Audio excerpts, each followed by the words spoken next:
Hello student, तो कैसे हो आप सभी। मैं आशा करता हूं कि क्लास 11th के सभी स्टूडेंट बहुत ही अच्छे होंगे। फिलहाल आप सभी को पहले से पता है कि आपके लिए हमने तांडव बैच लॉन्च कर दिया है और इसमें हम फिजिक्स और केमिस्ट्री के सभी इंपॉर्टेंट टॉपिक को हम आपको कराएंगे। आपको हम बता दें कि फिजिक्स का पहला चैप्टर हमने स्टार्ट कर दिया है जिसका नाम है मात्रक एवं मापांक, और उसका यह हमारा तीसरा वीडियो है। और तीसरे वीडियो में आज हम मोस्ट इंपॉर्टेंट टॉपिक पर डिस्कस करेंगे कि त्रुटि किसे कहते हैं।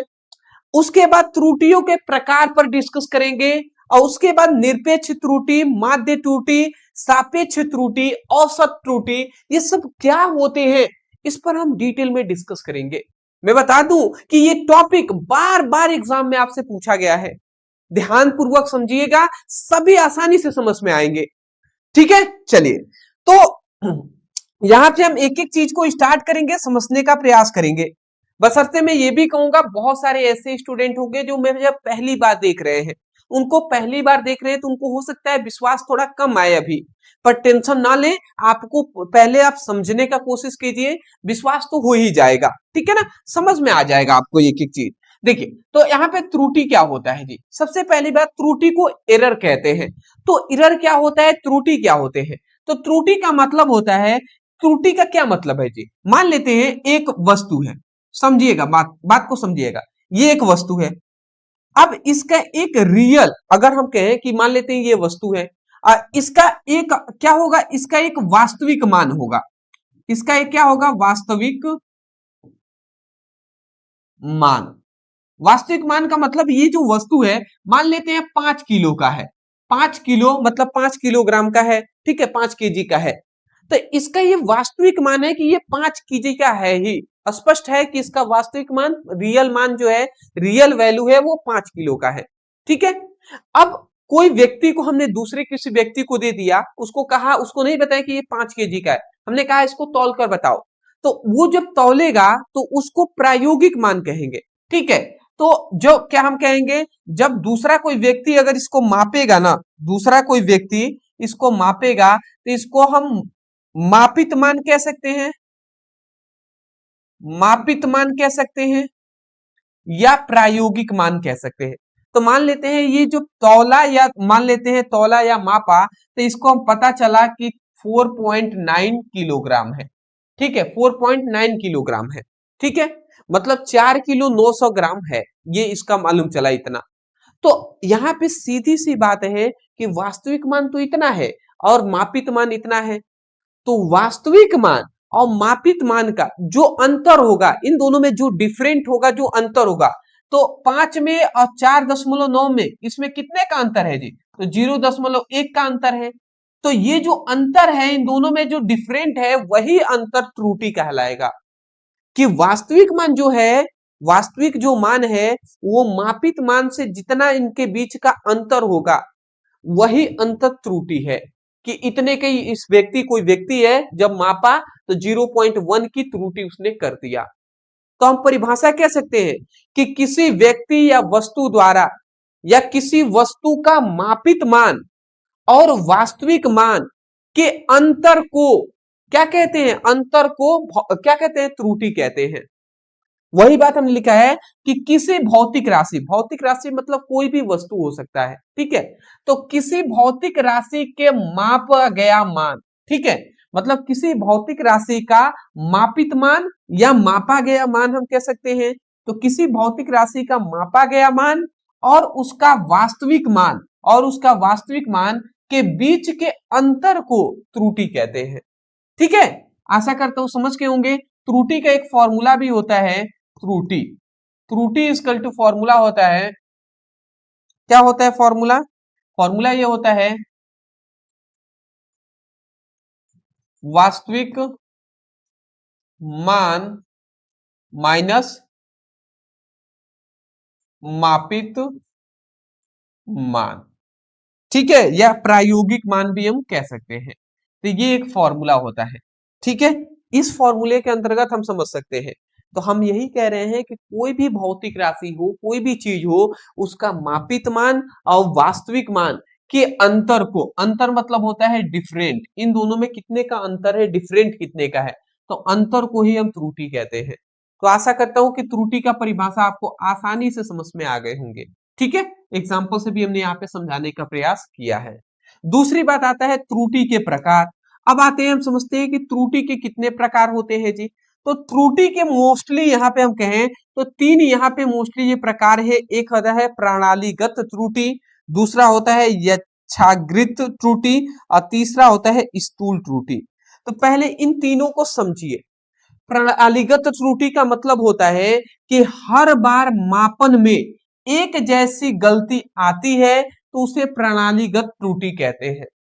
ठीक है, जैसे मतलब क्या है कि हर बार मान लेते हैं कोई वस्तु है, ये कोई वस्तु है, अब ये है 5 kg का, हमने कोई मान लेते हैं एक मशीन है, उससे हम मतलब इसका वास्तविक मान है कि 5 किलो का है ये, एक कोई दूसरा मशीन लेकर आए और उसको तौल रहे हैं, तो वो मशीन बता रहा है कि 5.9 किलोग्राम का ये है। और जितनी बार चाहे एक बार तौले या 2 बार तौले या 3 बार, हर बार ये कह रहा है कि 4.9 किलोग्राम का है, 4.9 किलोग्राम का है। बार बार ये त्रुटि कर रहा है, ऐसा नहीं है कि 5 किलो का है, हर बार ये 4.9 कह रहा है। तो बार बार अगर त्रुटि एक जैसी हो ना, तो उसी को प्रणालीगत त्रुटि कहते हैं, मतलब सिस्टम वाली एरर कहते हैं।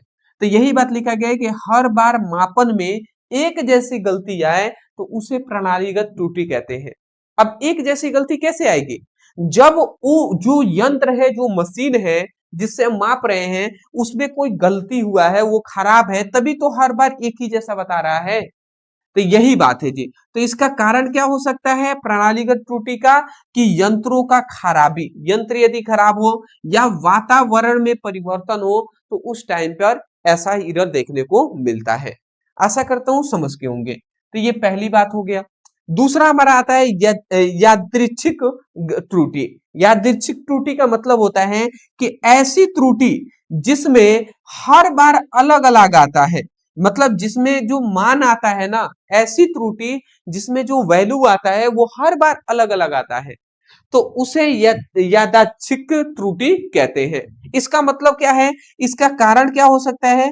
तो अनियंत्रित छोटे छोटे कारण, अनियंत्रित छोटे छोटे कारण इसके हो सकते हैं कि जिससे वैल्यू जो है वो अलग अलग आए। जैसे कि पहले अभी भी देखेंगे, बाजारों में जाएंगे, अभी तो काट मतलब मशीन इलेक्ट्रिक वाले आ गए हैं। पहले तरजुई टाइप का भी होता था, आपको पता होगा तो जिसमें क्या होता था, जिसमें दो इस तरीके से बर्तन टाइप के होते थे, इसमें से इस तरीके से इसको बर्तन को इस तरीके से बांधा गया होता था। ठीक है, आपने इस तरीके से देखा भी होगा। और इसमें एक तरीके से ये कांटा लगा होता था, इस तरीके का होता था। और जब भी जाते थे तो कहते थे मतलब मार्केट में कि चलिए 2 kg आलू दे दीजिए, तो 2 kg आलू वो देखकर इस तरीके से उठाते थे कांटा। अभी भी चल रहा है, ठीक है, परंतु अब तो थोड़ा मतलब ये हम कह सकते हैं दुनिया आगे बढ़ रही है, तो वैसे वैसे इलेक्ट्रिक चीजें आ गई हैं, तो अभी तो हम किस पे भी कैलकुलेट कर ले रहे हैं। पहले ऐसे चलता था, आपको याद भी होगा, अभी भी आपको देखने को मिल रहा होगा। तो इसमें क्या होता था, इसमें एरर हमेशा, मान लेते हैं 1 किलो हमने कहा आलू दे दीजिए, तो 1 किलो में हो सकता है कभी 980 ग्राम उन्होंने दे दिया, कभी 900 ग्राम ही दे दिए, कभी हो सकता है कि थोड़ा 1 किलो कहे तो 1 किलो 200, 1 किलो 20 ग्राम उन्होंने एक्स्ट्रा दे दिया। तो इस बार हर बार अलग अलग त्रुटि देखने को मिलती है, तो इसी को यादृच्छिक त्रुटि कहते हैं। तो अनियंत्रित छोटे छोटे कारण इसके हो सकते हैं बहुत सारे। एक कारण हमने ऐसे बता दिया कि इस प्रकार मापे जाने वाले यंत्रों से भी होता था। तीसरा हमारा आता है स्थूल त्रुटि। स्थूल त्रुटि का मतलब होता है कि ऐसी त्रुटि जो मानव की गलती से हो तो उसे स्थूल त्रुटि कहते हैं।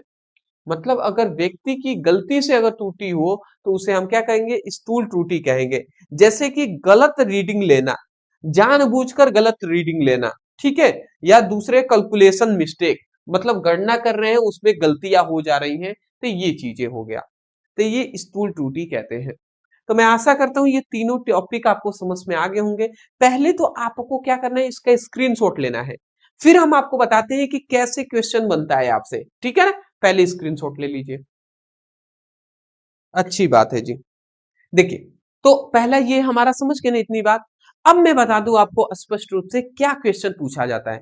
आपसे क्वेश्चन जानते हैं एग्जाम में क्या पूछता है? आपसे पूछता है कि त्रुटि किसे कहते हैं, और उसके बाद आपसे क्या पूछता है? ये पूछता है कि निरपेक्ष त्रुटि, माध्य त्रुटि और सापेक्ष त्रुटि को परिभाषित कीजिए। आपसे आपसे ज्यादातर, मैं जहां तक, मैं अभी 3 साल से स्टडी करा रहा हूं, 3 साल के एक्सपीरियंस के अनुसार, और 1 साल मैंने खुद क्लास 11 की स्टडी किया है, तो 4 साल के एक्सपीरियंस के अनुसार मैं बता सकता हूं कि ये ज्यादातर नहीं, मतलब मैं ये कह सकता हूं 100 में से 20% ये पूछा जाता है, परंतु ज्यादातर त्रुटि की परिभाषा के बाद अगर इसके प्रकार का कोई पूछेगा तो ये 3 प्रकार पूछा जाता है कि निरपेक्ष त्रुटि क्या होता है, माध्य त्रुटि और सापेक्ष त्रुटि। तो चलिए अब इसको भी हम जान लेते हैं। तो पहले हम जानेंगे निरपेक्ष त्रुटि। निरपेक्ष त्रुटि का मतलब होता है कि किसी मापित मान, ध्यान से समझेंगे, किसी मापित मान और वास्तविक मान के बीच के अंतर को हम निरपेक्ष त्रुटि कहेंगे। निरपेक्ष त्रुटि का सिंपल सा मतलब है, क्या मतलब है जी? निरपेक्ष त्रुटि मतलब, निरपेक्ष त्रुटि का सिंपल सा मतलब है कि जो मापित मान है और वास्तविक मान है, इनके बीच का डिफरेंट कितना है, इनके अंतर को ही हम क्या कहते हैं? निरपेक्ष त्रुटि कहते हैं। ठीक है, तो इसको हम ये लिख सकते हैं, निरपेक्ष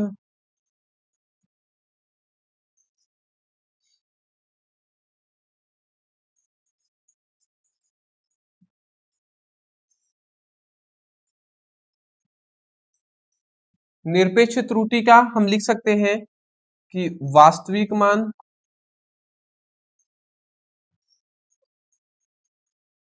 माइनस मापित मान, या इसके जगह पर औसत मान भी हम कह सकते हैं। तो ये इसका हो गया फॉर्मूला जी। ठीक है, ये इसका फॉर्मूला हो गया। यही फॉर्मूला त्रुटि के लिए भी हम निकालते हैं। अब इसके लिए कंफ्यूजन ना हो आपका, क्योंकि अरे भैया ये भी तो त्रुटि का ही तो प्रकार है, तो फॉर्मूला है हो सकते हैं। तो ये आपको पहले आपको याद रखना है। आपको बोल ही देंगे कि निरपेक्ष त्रुटि कोई पूछे तो आप कह सकते हैं किसी वस्तु का मापित मान और वास्तविक मान के अंतर को हम क्या कहते हैं? निरपेक्ष त्रुटि कहते हैं। ठीक है, चलिए जी, इतनी बात आप समझ में आ गया होगा। अगला हमारा दूसरा आता है कि माध्य त्रुटि, या इसी को औसत त्रुटि कहते हैं। तो इसका मतलब क्या है? तो यहाँ पे हमने लिखा है कि सभी निरपेक्ष त्रुटियों के औसत को त्रुटि, माध्य त्रुटि कहते हैं। अब देखिए ये हमारा निरपेक्ष त्रुटि है, ऊपर हमने पढ़ा निरपेक्ष त्रुटि, तो सभी निरपेक्ष त्रुटि का औसत हम निकालेंगे और वही हमारा माध्य त्रुटि होगा। समझ गए? तो माध्य त्रुटि के लिए हमारे पास एक फॉर्मूला होता है, वो होता है डेल एक्स एम। ये थोड़ा सा मैं बड़ा लिख दे रहा हूं, इस तरीके से थोड़ा सा अजीब लग रहा है। डेल एक्स मीन, ठीक है, डेल एक्स मीन का मतलब यही है माध्य त्रुटि। ठीक है, तो माध्य त्रुटि बराबर क्या होता है? निरपेक्ष त्रुटि। तो सपोज मान लेते हैं निरपेक्ष त्रुटि बहुत सारे हैं, जैसे कि मान लेते हैं x1 एक निरपेक्ष त्रुटि है, दूसरा x2 एक निरपेक्ष त्रुटि है, तीसरा x3 निरपेक्ष त्रुटि है, चौथा मान लेते हैं x4 निरपेक्ष त्रुटि है। इस प्रकार बहुत सारे हैं। ठीक है, तो जितने निरपेक्ष त्रुटि होंगे इनका औसत निकालेंगे। औसत निकालने के लिए जितने ये होंगे, मान लेते हैं 1 2 3 4 है, तो 4 लिखेंगे। इस प्रकार अगर अनंत होंगे तो अनंत के लिए हम n यहाँ पे लिख देंगे कि n यहाँ पर उसका माध्य निकालने के लिए होगा, औसत निकालने के लिए। तो ये इसका फॉर्मूला है जी। तो इस फॉर्मूले को आपको याद रखना है। ठीक है, इस फॉर्मूले को आपको याद रखेंगे। ठीक है, तो आशा करता हूं आप समझ गए होंगे। तो ये हमारा क्या है? किसी, मतलब यहाँ पे सीधी बात कहा गया है कि सभी जो निरपेक्ष त्रुटि है ना, सभी निरपेक्ष त्रुटियों का जो औसत होता है उसी को ही हम माध्य त्रुटि कहते हैं। ठीक है, और ये क्या है? मापों की संख्या है n। ठीक है, जैसे ये पहला माप है, ये दूसरा, तीसरा, चौथा, तो इस प्रकार जितने होंगे माप उसकी संख्या है वह है n। आशा करता हूं आप समझ के होंगे। तो यहाँ पे मैं लिखना भी चाहूंगा n इक्वल टू क्या है? मापों की संख्या। ठीक है, आशा करता हूं समझ गए होंगे। अगला आता है सापेक्ष त्रुटि। सापेक्ष त्रुटि का मतलब होता है कि माध्य निरपेक्ष त्रुटि और औसत मान के अनुपात को ही हम सापेक्ष त्रुटि कहते हैं। ठीक है, माध्य निरपेक्ष त्रुटि, ठीक है, माध्य निरपेक्ष त्रुटि और औसत, यहां पे मैं लिख दूं तो यहां पे सापेक्ष त्रुटि का हमारा फॉर्मूला हो जाएगा सापेक्ष त्रुटि। तो सापेक्ष त्रुटि का यहाँ पे फॉर्मूला होता है माध्य त्रुटि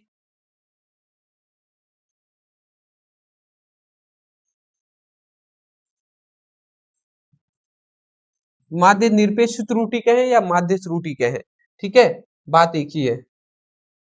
अब बट्टे क्या होता है, औसत मान। ठीक है, तो ये आपका हमारा फॉर्मूला हो जाएगा, इसको आप याद रखेंगे, इसको आपको याद रखना है। ठीक है, तो यहाँ पे सापेक्ष त्रुटि का मतलब है माध्य निरपेक्ष त्रुटि और औसत मान का जो अनुपात होता है वह अनुपात सापेक्ष त्रुटि कहलाता है। तो मैं आशा करता हूं कि आपको समझ में आ गया होगा। तो इसमें ज्यादा कुछ है नहीं दोस्त, अगर आप समझकर इसको याद करना चाहें तो आसानी से याद हो जाएगा। हाँ, इस पर फॉर्मूले पर सभी पर न्यूमेरिकल पूछे जाते हैं, तो उसकी टेंशन ना ले, जब हम न्यूमेरिकल इस चैप्टर का कराएंगे अंत में, ठीक है ना, जैसे ये चैप्टर कंप्लीट हो जाता है सभी इंपॉर्टेंट टॉपिक, तो हम न्यूमेरिकल एक डेढ़ घंटे 2 घंटे की हम क्लास लाएंगे जिसमें पूरी किताब के न्यूमेरिकल हम क्लियर कर देंगे।